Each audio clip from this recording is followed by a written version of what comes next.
I'm like, I'm amazed.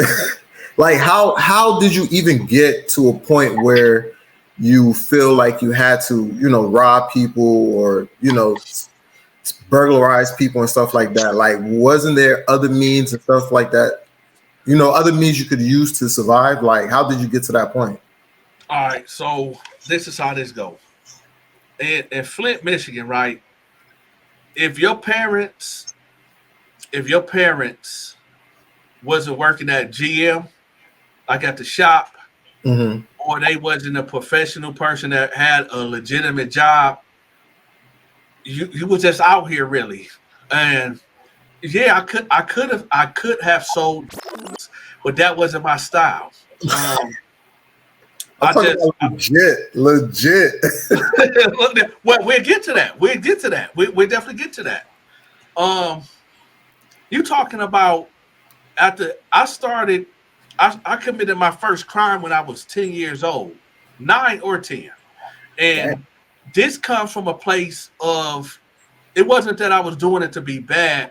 It wasn't doing it because I wanted some new clothes and shoes and stuff. No, It was because I had 9 siblings and I'm the oldest of the boys. I got a sister that's older than me. My mama wasn't taking care of her business, so there'd be a lot of times that we would be we'd be in a house with no food. So I got tired of going to bed hungry, and I got these siblings, right? So I'm breaking into houses to steal hamburger meat and stealing chicken and stuff. Wow. So this was my first. This was this got me prepared for later on because it was out of survival. And that's why I say when you said like, why didn't you just get a legitimate job? Well, this goes into something else. Being 9, 10 years old, just knowing okay, if I go steal it, that'll take care of my needs and wants right now, which was food. Because there was times that I think about it, there was TVs in there, there was a VCR, there was a Nintendo 64 right there, but I just went to the refrigerator and stole food, right? So it was a survival thing when it first started. And then when I got older, as I got older, it just turned into, I'd rather just do this. Now, when I turned um 14, the law was you got to be 16 years old to work at McDonald's. And Mm-hmm. now you in Flint, Michigan, you got dope fiends working at the grocery store. They got the jobs and they not giving that up, right? Mm-hmm. Yeah. So there was really nothing for teenagers to really do. And so it was one thing that another thing I used to do.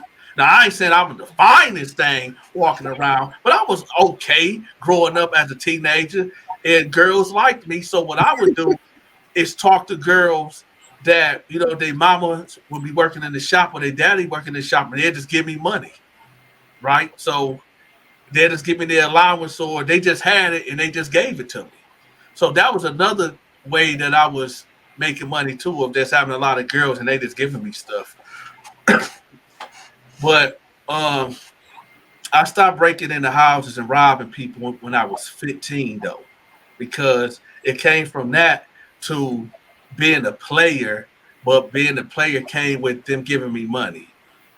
So that's how I was really doing it. And um I guess I was just using chicks for money. But Mm-hmm. we wasn't together though. That's the whole thing. I was never in a relationship. I just had a lot of girlfriends, not girlfriends. Like, oh, this is my girlfriends, and that's just what it was. And yeah, that's basically it. Okay. Man, I appreciate the clarification on that. So now, I got a few questions about prison because now you went to trial, you got sentenced, you had a bid to do. So one question I want to ask is like, so what are some things you had to do to survive in prison? Like, how was that? Because I know prison's a whole different world. It's a bunch of gladiators, survivor of the fittest, like it's a Well, dog eat dog world. we're gonna dispel that right quick. So prison is it's two things. You got the county jail and you got prison. The Mhm. prison is easy the county jail is hard because in the county jail, you locked up 24/7.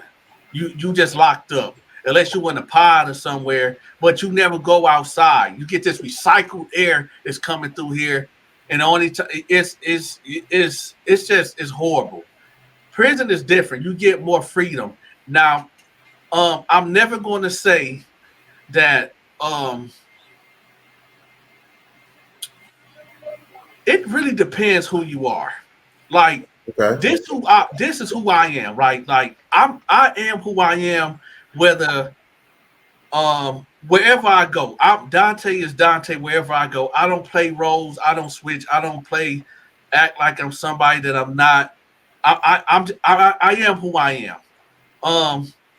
When I got locked up, okay, you hear the stories and stuff like that about dudes getting violated in ways like that. But if you was a cat on the street that, like, I can't fight no more. I might got 30 seconds in me to get mine off.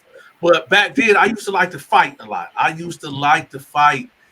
So I was a fighter anyway. I never stabbed nobody out in the streets, but I could have if I wanted to, but there's a lot of stuff that I could have done that I didn't do. That the problem is when you go to the problem is this: if I would have went in there being a tough guy, right, to have my face all screwed up and being disrespectful and rude, I would have had a hard time because that's not me. You can only pretend for so long to be something that you're not. A lot of cats bark, like talk loud, yell at you, scream at you, right? And that's the defense mechanism to scare people. But that only goes so far when you locked up, okay? Because once you get in that pod, you get in that cell, it ain't no guns. People talk about, oh, I'll just get me a knife, I'll get me a blade. They not as easy to get as you think. Okay, 9 times out of 10, you don't know how to go to your bunk. If you get a TV or you in wood shop or you on a yard or something and you try to mess up a fence and try to get it off and sharpen it down. A lot of people really don't know how to get that. So you have to 9 times out of 10 buy one. But then here's the thing: a lot of cats don't know how to fight. Okay. A lot of cats don't know how to fight. The thing is, okay, I'm a thug. I'm out there busting that cat. Matter of fact, I'm in here I got 2 bodies. This is why I'm in here. I'm bad, but I never got into a fight, right?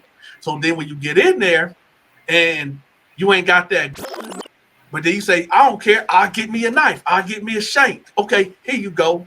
But now you got this dude named Mac that been in there for 30 years, and he fought damn near 800 times, and he done been about 10 times already. He been doing it. He do 1,000 push-ups a day, 1,000 sit-ups a day. This ain't nothing. He come in your cell, tell you, hey, check this out. Give me your bag right now, or I'm gonna put you to sleep.